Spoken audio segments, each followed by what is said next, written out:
This podcast is produced by Visionary Studios.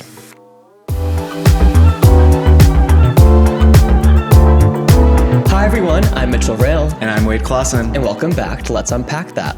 Today, we are joined by Reid Chandler. Reid, welcome to Let's Unpack That. How are you? How's it going? Thanks for having me. I'm excited to be here. Of course, yeah. Thanks for making the train ride up. For those who don't know who you are already, tell us a little bit about who is Reid. My name's Reid. I am 31 years old. I live in Chicago. I've lived in Chicago for 2 years now. Moved to Chicago from Des Moines, Iowa, where I spent the last 18 or so years of my life in Iowa. I just tell people I'm from Iowa, but I'm actually from Mississippi. Mm-hmm. I used to have a very thick Southern accent. You would never guess today, maybe, but family moved around a little bit growing up, wound up in Iowa, went to school there, started working in Des Moines, the capital, but just always wanted to eventually get out of Iowa and just live in a big city, a city with an actual queer community. I thought would be really nice. Mm-hmm. It was pretty small in Iowa. So that's what brought me to Chicago. I work in corporate communications. I'm a writer.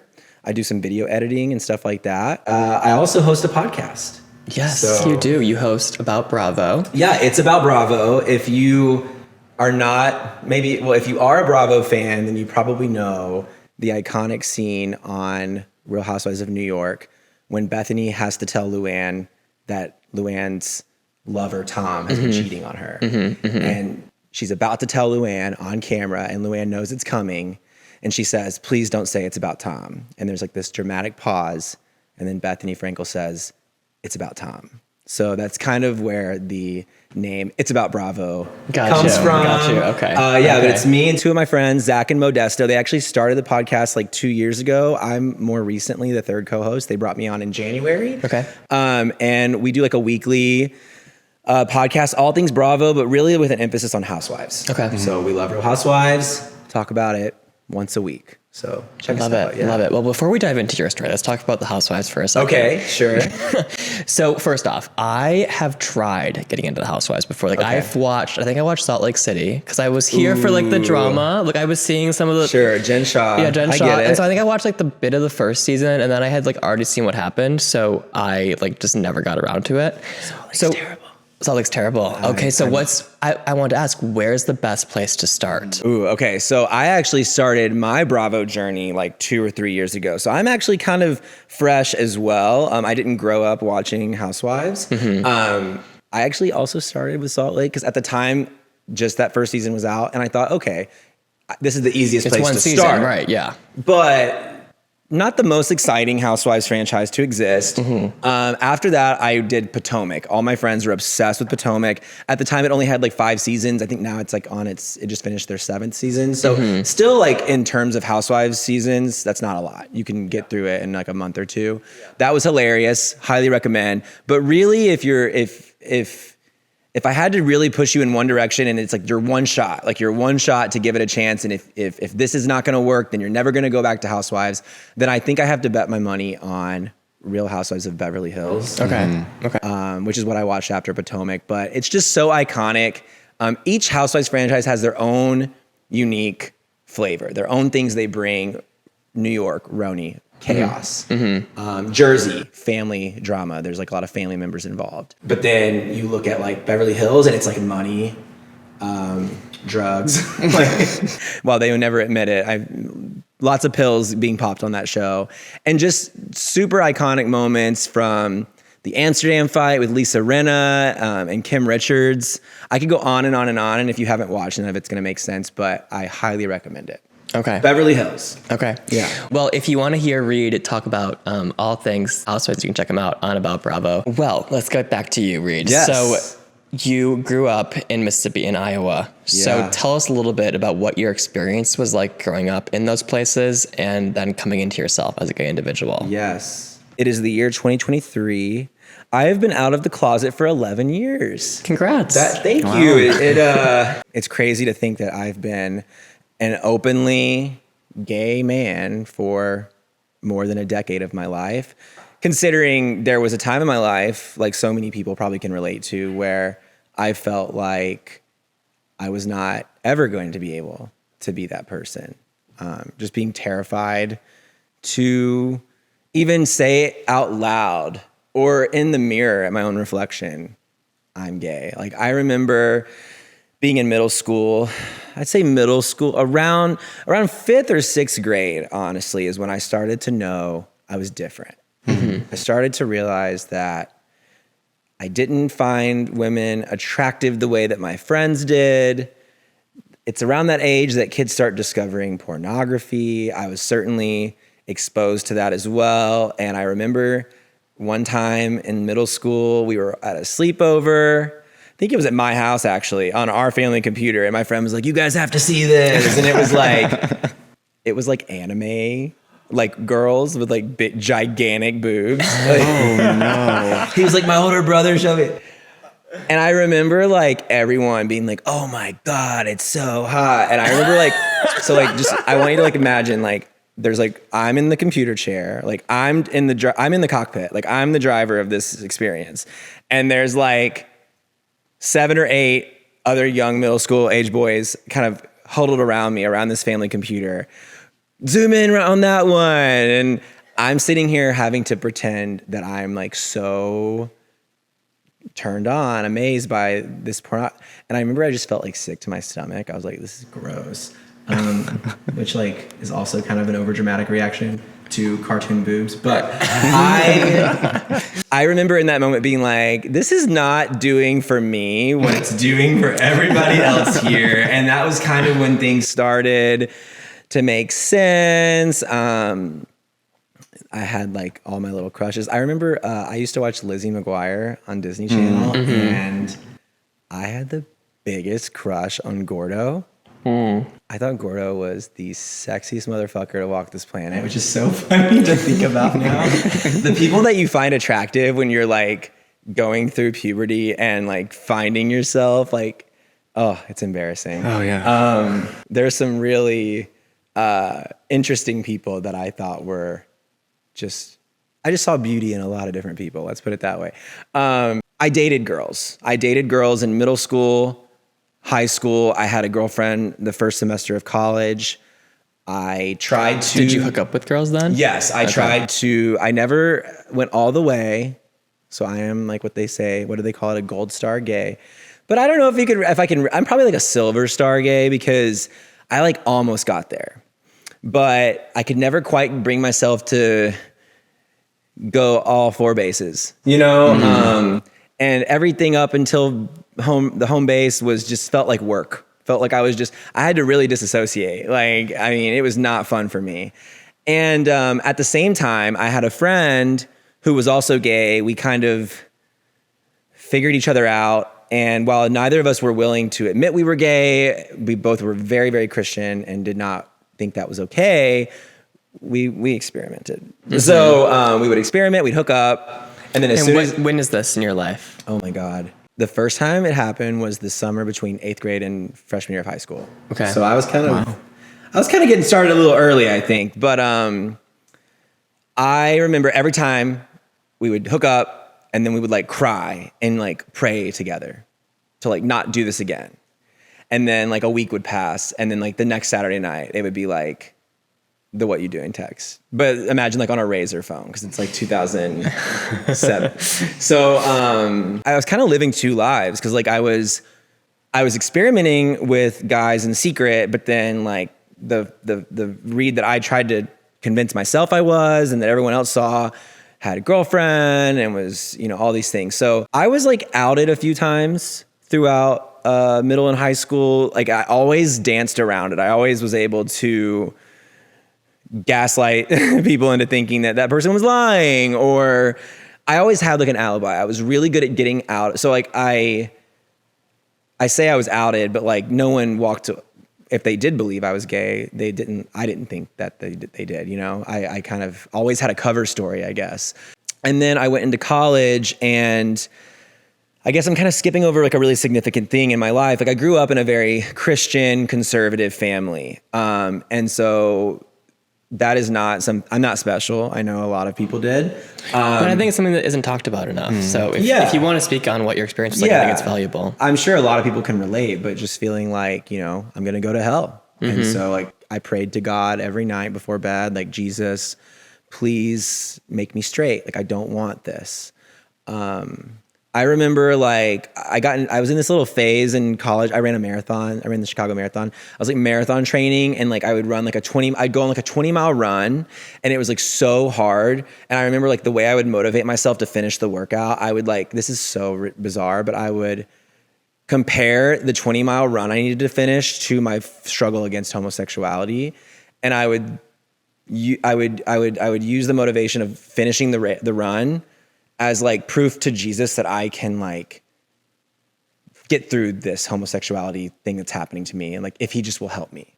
So it was kind of like, I was using like my race training as like a way to like personify this internal struggle I was going through, if that makes any sense. And yeah, in college, I joined a fraternity. I was really struggling with my identity in that fraternity. And there's some toxic masculinity that comes with fraternity culture.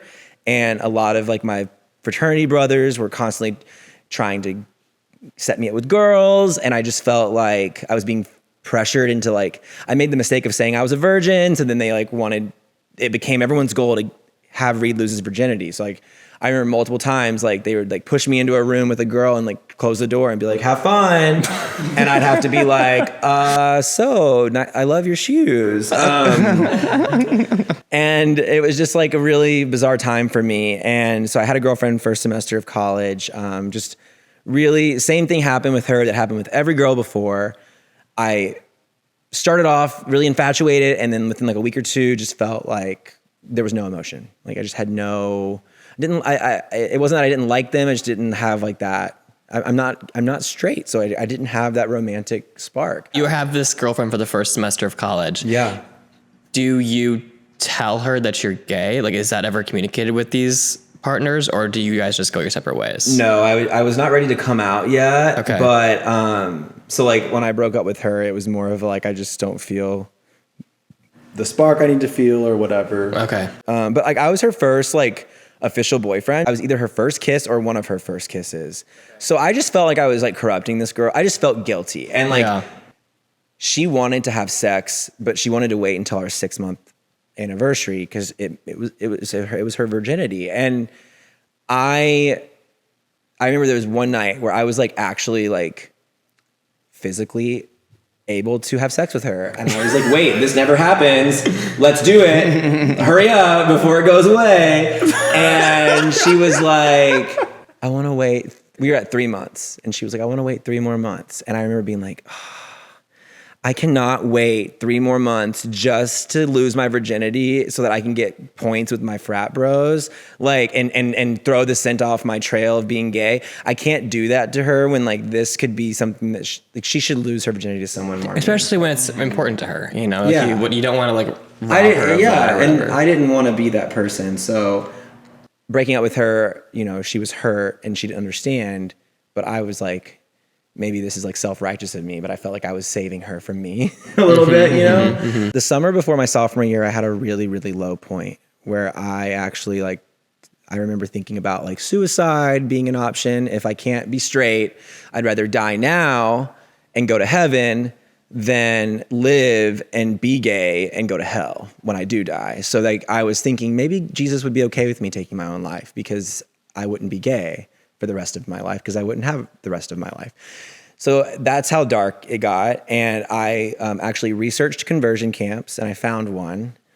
And I wrote a letter to my parents telling them I was gay and that I needed their help. And that I needed them to enroll me in conversion camp. And when was this? So this is the summer before my sophomore year of college. And so I was driving home. They lived in Springfield, Illinois at the time. So it was like a 3-hour drive from Iowa City. I remember I was driving home for the summer and I was rehearsing the letter to myself in the car. And I couldn't get through a single read through of it without just breaking down crying. I had to like pull over. I couldn't drive on the highway because I was just so distracted and I was a mess. And I crumpled up the letter. And I don't remember if I threw it out the window or if I just put it in, I don't know. I got rid of the letter. I didn't do it. I chickened out. So I'm telling you that because it's crazy how quickly things pivoted. So I was at this really, really, really, like that's like rock bottom right there, right? And then like a couple months later, fall semester of sophomore year starts, and I come back and I get this job at our student call center, and this guy walks in, and I just immediately was like enamored with him. Like I just knew immediately that I wanted to like get to know this boy. I had a huge crush on him. Didn't know if he was gay or not. Kind of got the vibe. Sat next to him like every day at work and like made small talk. Walked home with him. He did not show the same level of interest in me. It was like I was really pursuing him. But then we ended up going to like a staff party, got drunk, went back to his place like to smoke weed, and then ended up making out. And it turned into this whole thing where I was like, I knew it. Ended up getting in like a secret relationship with this guy. And I was young. I was like 19, 20, but I at the time I would have told you I was in love. You know, I don't know now like what it was, but I know in that moment that's what it felt like. Was he out? No, so he's actually still not. Okay, so he's bisexual and he had only dated women before me. And I know in the gay community, we often like belittle bisexuality and even claim that it doesn't exist. But I do believe that it's valid and that it exists. And I know that for many gay men, myself included, we might say we're bi at first to like soften the blow of being gay, but that doesn't mean that there aren't real bisexual people. Totally. And I know for a fact that he really is a bisexual person. Yeah. Queer community in general, like I think too often cannibalizes its own, like turns on its own. Like we're already being attacked from external forces. Like let's not have internal fighting as well. Or the people that are like taking out the T and the Q. Exactly. So I think the same thing goes with the bisexuality argument. We got to the point where he told me he loved me. We were spending a lot of time together in secret, and those became like my safe haven. Like I looked forward to those times. Everything else was like pretend. And then like with him, it was like the real Reid could actually come out and be free. And I remember when he told me he loved me, I was so afraid to say it back because in my head, I envisioned myself at a fork in the road.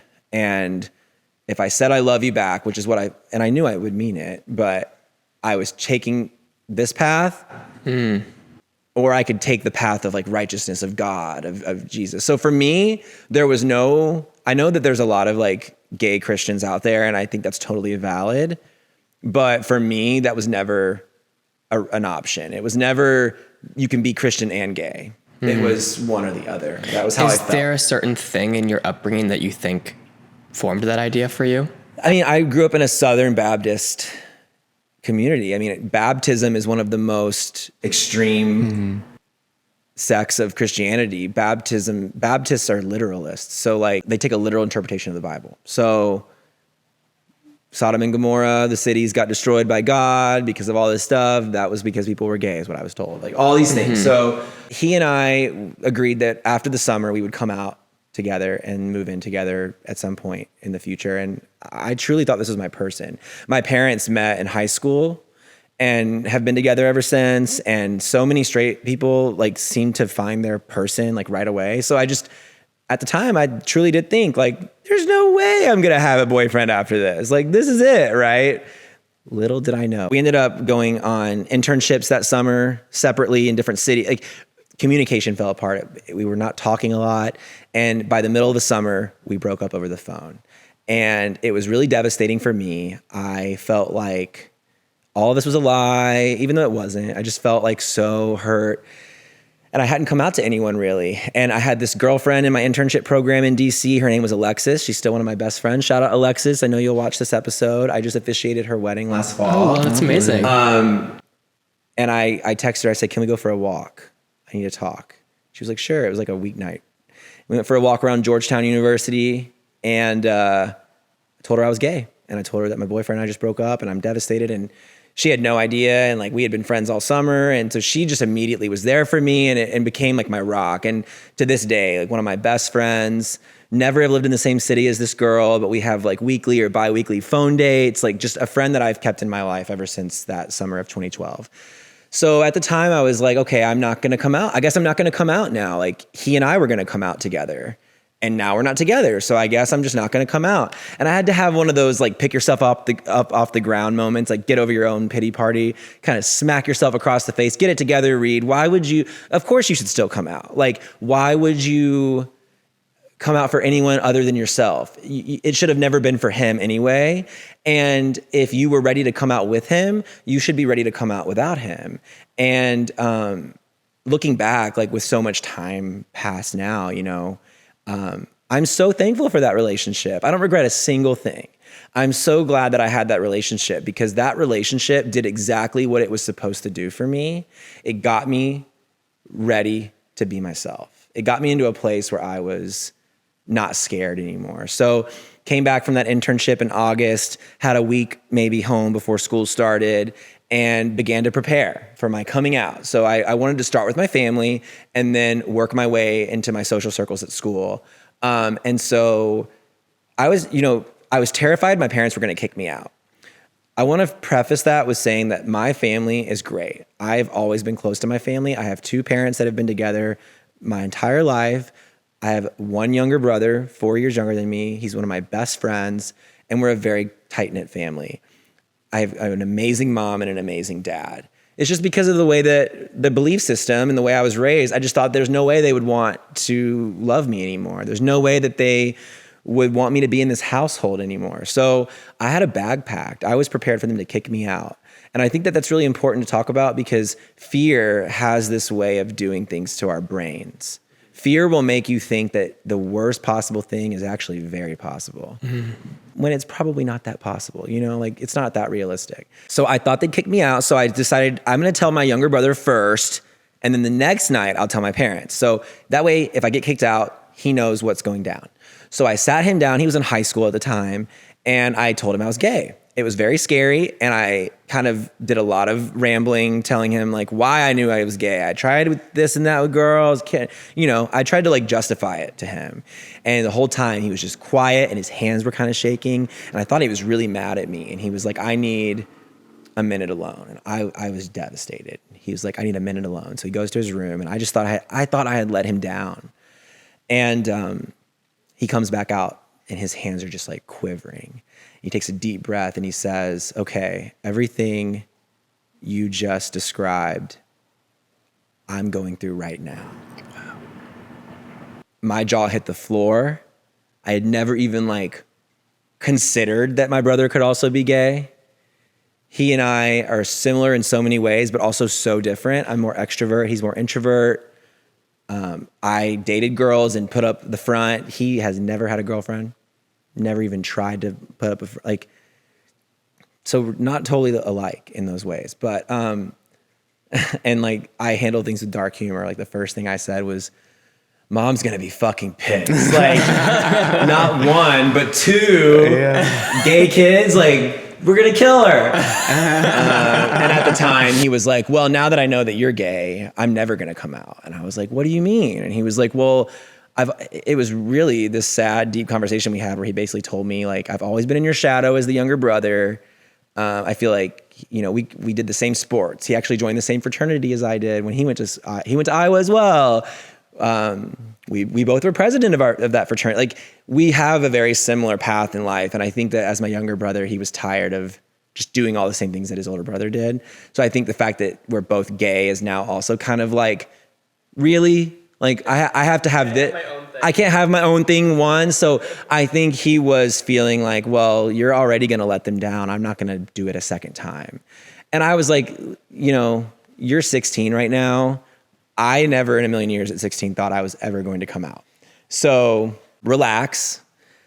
Maybe you'll meet someone like I met someone that'll change your perspective, you know? That was a bonding moment. He didn't come out for years after that. Like it was still kind of a thing. We even didn't talk about it for a few years because he just wasn't ready to talk about it. But when he was in his final year of college, he was in a better place and came out and we talked about it. So love having that relationship with him and I'm happy to talk more about that too. But just to quickly wrap up the coming out story, came out to my parents the next night, did not get kicked out of the house. I'm not going to say that they were like jumping for joy, but they were certainly, we're always going to love you, Reid. We're always going to be your parents. You're always going to be our son. And like, the first thing my dad did was get up and give me a hug. It was very emotional.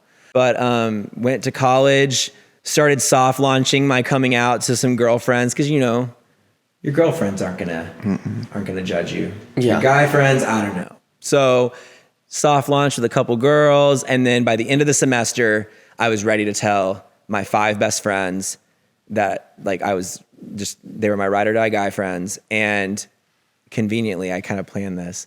I decided to go study abroad. So I decided to study abroad in Australia that spring semester. Casual Australia. Yeah, and I ran away. So what I did was it was finals week. I came out to my 5 guy friends.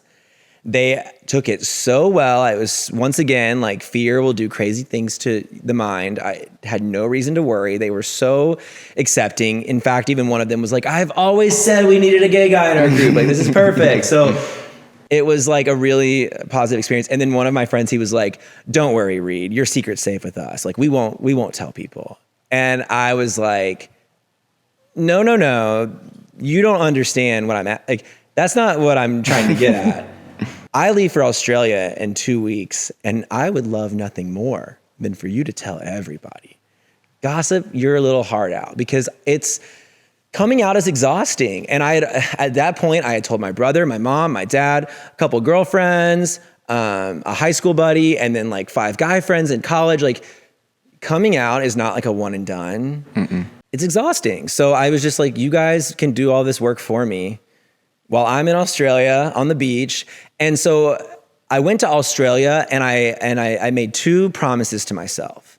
Promise 1, I'm gonna be myself, my authentic self from day 1. So if that means I have to come out on day 1 to this program of students that I just met, like, I'm gonna do it. And I had to, and I was terrified. Like, the words barely came out, but I was like, I'm gay. Came back, and by that time the news it's old news at that point. So people weren't, it wasn't a big deal. So to close the loop on what you asked earlier about my girlfriend freshman year, and did I tell her? So I didn't tell her. And so when the news got to her, when the gossip was being spread while I was in Australia, apparently she like broke down crying. She was drunk. They were like all at the bar, but she like broke down crying. I guess she did have like one high school boyfriend or something that also turned out to be gay. So she was convinced that she was like turning men gay. So, I came back for my senior year, and I would see her around, but we didn't really like I knew that I should say something, but we just never quite did. And then the night before graduation, we were all at this bar and like singing I think it was like Sweet Caroline, very college thing. And I remember like I was drunk enough, I went up to her and I was like, can I talk to you for a second? And she was like, sure.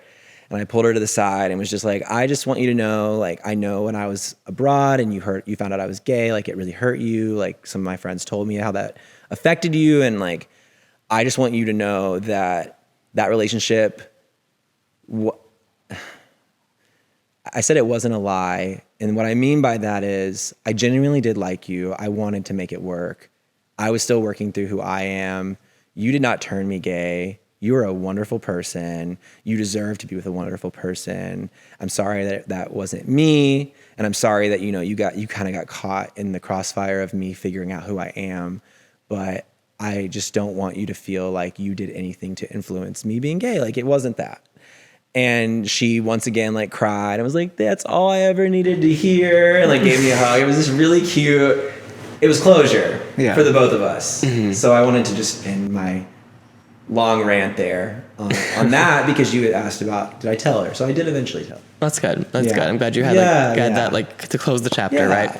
So you graduate college, but you're still in Iowa. Right? Yeah. So what is the start of your professional career like? So I studied journalism, broadcast journalism. I was a local TV news reporter for a few years. I now work in corporate communications. So I went to the dark side, as they say in journalism. I graduated in 2014. That was the year that Iowa legalized same-sex marriage. And I think Iowa was the first state to do so.